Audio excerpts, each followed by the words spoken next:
Good morning बच्चों। आज मैं आपको 10th क्लास के मैथ की एक्सरसाइज 12.3 का क्वेश्चन 10 कराऊंगा। तो बच्चों क्वेश्चन नंबर 10 हम पढ़ते हैं कि एक समबाहु त्रिभुज ए बी सी, इस आकृति में जो त्रिभुज दे रखा है ए बी सी, कैसा त्रिभुज है? ये एक समबाहु त्रिभुज है, यानी ऐसा त्रिभुज जिसकी सभी भुजाएं समान हैं और उसका क्षेत्रफल हमें दे रखा है 17,320.5 सेंटीमीटर स्क्वायर। अब इस त्रिभुज के प्रत्येक शीर्ष को केंद्र मानकर त्रिभुज की भुजा के आधे के बराबर त्रिज्या लेकर एक वृत्त खींचा जाता है।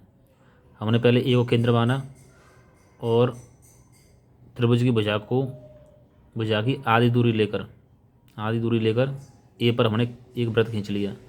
इसी प्रकार बी पर भी एक वृत्त खींच लिया और सी पर भी वृत्त खींच लिया। दूरी ली हमने भुजाओं की आधी। अब क्या करना है हमें कि छायांकित भाग का क्षेत्रफल ज्ञात कीजिए। छायांकित जो भाग दे रखा है हमें अंदर, इसका हमें क्षेत्रफल निकालना है। तो इसका क्षेत्रफल निकालने के लिए क्या करेंगे हम कि सबसे पहले तो इस त्रिभुज का हमें क्षेत्रफल दे रखा है। क्षेत्रफल से हम इस त्रिभुज की भुजा निकाल लेंगे कि भुजा हमें इसकी कितनी दे रखी है, और उस भुजा का आधा क्या है? वृत्त की त्रिज्या है। तो भुजा जब ज्ञात होने पर इसकी त्रिज्या भी हमें पता चल जाएगी। अब ये 3 त्रिज्यखंड दे रखे हैं हमें। एक त्रिज्यखंड ये दे रखा है, दूसरा त्रिज्यखंड ये दे रखा है बी केंद्र पर, तीसरा त्रिज्यखंड ये दे रखा है। अब तीनों त्रिज्यखंड निकालने के बाद त्रिभुज के क्षेत्रफल में से हम घटा देंगे तो ये छायांकित भाग का क्षेत्रफल निकल आएगा। तो चलिए बच्चों इसे हम सॉल्व करते हैं। तो हमने ये चित्र बना लिया है। अब इस चित्र में क्या है कि हमने मान लिया कि माना समबाहु जो त्रिभुज है उसकी भुजा को हमने x मान लिया है, क्योंकि समबाहु त्रिभुज की सभी भुजाएं कैसी हैं? समान हैं। तो हमने प्रत्येक भुजा को क्या मान लिया? एक भुजा को x मान लिया। समबाहु त्रिभुज की भुजा मान ली हमने x। अब समबाहु त्रिभुज का क्षेत्रफल हमें दे रखा है 17,320.5। लेकिन त्रिभुज का जो समबाहु त्रिभुज का फॉर्मूला क्या होता है? √3/4 भुजा का स्क्वायर, और भुजा माने हमने x मानी है तो x का स्क्वायर बराबर क्षेत्रफल दे रखा है।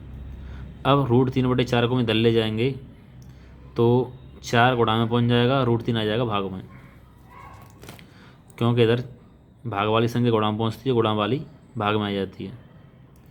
अब √3 का मान हमें सवाल में दे रखा है, तो यहाँ पर √3 का मान रख दिया।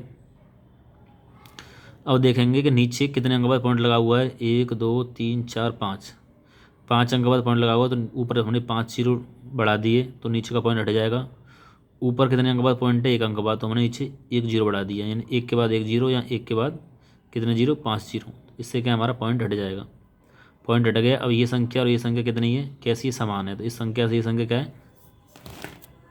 कटी जाएगी। एक बार और बताता हूँ, यहाँ देखते हैं कि यहाँ पर कितने अंक बाद पॉइंट है? 1 अंक बाद।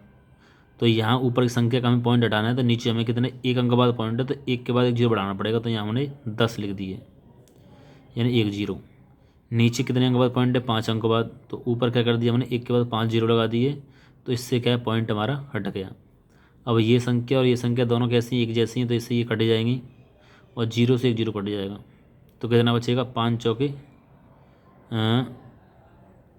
चौके 20।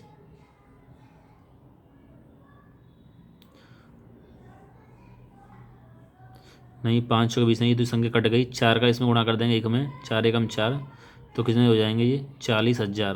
तो 40,000 हो गई। अब 40,000 ये कितने का वर्ग है? 200 का वर्ग है। तो हमने 200 के ऊपर वर्ग लगा दिया, 200 का वर्ग खोलेंगे तो फिर 40,000 हो जाएंगे। अब इधर भी वर्ग लगा हुआ है और इधर भी वर्ग लगा हुआ है, तो वर्ग से वर्ग कट जाएगा। तो एक्स का मान कितना आ गया? 200। अब एक्स का जो भुजा है हमारी, एक्स को मैंने भुजा माना था, तो एक्स का मान 200 आ गया। ये हो गई समबाहु त्रिभुज की भुजा।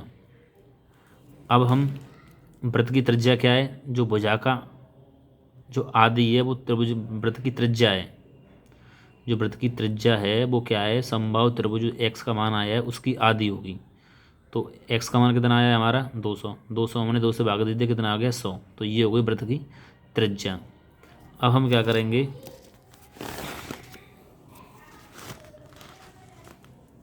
प्रत्येक त्रिज्यखंड का क्षेत्रफल। त्रिज्यखंड क्या है?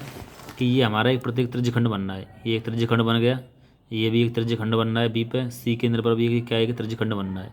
तो हम प्रत्येक त्रिज्यखंड का क्षेत्रफल निकालेंगे और उसमें एक का निकाल लेंगे, 3 से गुणा कर देंगे तो तीनों त्रिज्यखंडों का क्षेत्रफल निकल आएगा। तो हमने क्या किया है, प्रत्येक त्रिज्यखंड का क्षेत्रफल, त्रिज्यखंड का जो फॉर्मूला होता है वो होता है θ/360 पाई r स्क्वायर। अब त्रिभुज कैसा है, समबाहु त्रिभुज है, इसलिए थीटा का मान कितना होगा 60 बचे 360 गुणा पाई का मान सवाल में दे रखा है 3.14 और आर का मान अभी हमने निकाला था कितना आ गया 100। वर्ग लगा हुआ तो इसे हम 2 बार लिख देंगे। 60 से हम 360 को काटेंगे तो कितनी बार भाग जाएगा 6 बार। तो कितना बचा, अब इस 100 का गुणा कर देंगे हम 3.14 में, तो 2 जीरो लगे हुए हैं इसलिए 2 अंक के बाद पॉइंट लगा हुआ है तो ये पॉइंट क्या है हट जाएगा। तो कितना आ गया 100 का गुणा करने पर 314 गुणा 100 और नीचे कितना बचाता है ये 6। 2 से दोनों संख्याओं को काट देंगे, 2 से 2 का भाग देंगे 314 में तो 157, 2 से काटेंगे 6 को तो 3 बार। 157 का गुणा कर देंगे हम 100 में तो कितना आ गया 157 डबल जीरो और नीचे 3। तो ये आ गया एक त्रिज्यखंड का क्षेत्रफल। अब हम 3 त्रिज्यखंड का क्षेत्रफल निकालेंगे तीनों का, तो 3 का इसमें कर देंगे हम गुणा। तो हमने 30 में 3 का गुणा कर दिया तो 3 से 3 कट जाएगा, कितना आ गया 157 डबल जीरो। ये आ गया हमारा तीनों त्रिज्यखंड का क्षेत्रफल। अब हम छायांकित भाग का क्षेत्रफल निकालेंगे तो समबाहु त्रिभुज के क्षेत्रफल में से तीनों त्रिज्यखंडों का क्षेत्रफल हम घटा देंगे। तो समबाहु त्रिभुज का क्षेत्रफल हमारा दे रखा है सवाल में 1732.5 और तीनों त्रिज्यखंडों का क्षेत्रफल ये हमारा निकल के आ गया 157 डबल जीरो। तो ये हमने इसमें से घटा दिया। ये क्षेत्रफल समबाहु त्रिभुज का हमें सवाल में क्षेत्रफल दे रखा है और तीनों त्रिज्यखंडों का कुल क्षेत्रफल ये हमने निकाल लिया है, तो इसे इसमें से घटा देंगे हम। तो छायांकित भाग का क्षेत्रफल कितना निकल के आ गया हमारा 1620.5 सेंटीमीटर स्क्वायर। ये हो गया हमारा छायांकित भाग का क्षेत्रफल। तो बच्चों सवाल ही कंप्लीट हुआ। इस सवाल को अपनी नोटबुक में नोट कर लें और इसका रिवीजन करें। ओके बच्चों, धन्यवाद।